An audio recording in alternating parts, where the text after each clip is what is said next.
Ratusan imigran etnis Rohingya kembali terdampar di pesisir pantai Laut Jangka, Desa Alubuya Pasi, Kabupaten Biren.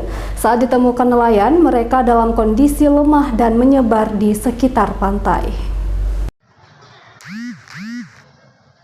Ratusan etnis Rohingya tersebut masuk dengan sendirinya dan mendarat di perairan laut Kecamatan Jangka, Desa Alubuya Pasi tanpa bantuan nelayan atau masyarakat setempat. Menurut salah seorang Rohingya, mereka telah berlayar selama 24 hari di perairan Selat Malaka.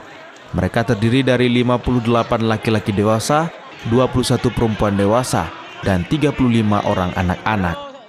Mereka berlayar dari kamp pengungsian Bangladesh dengan tujuan Malaysia atau Indonesia mencari perlindungan akibat tertekan di negaranya.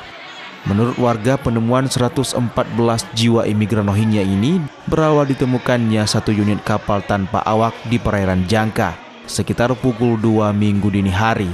Saat ditemukan, ratusan imigran ini telah menyebar di daratan Desa Alubuya Pasi. Seluruh imigran akhirnya dibawa ke menasah setempat untuk keperluan identifikasi. Pertama kali saya menemukannya sudah masuk ke dalam kampung. Itu sekitar jam berapa itu, Pak? Jam 5 pagi. Posisi mereka awalnya di mana? Di laut mana? Entahlah, kami nggak tahu. Cuman yang kami tahu mereka sudah masuk kampung kami. Tim UNHCR dan Lembaga Relawan Kemanusiaan melakukan pemeriksaan kesehatan dan identitas.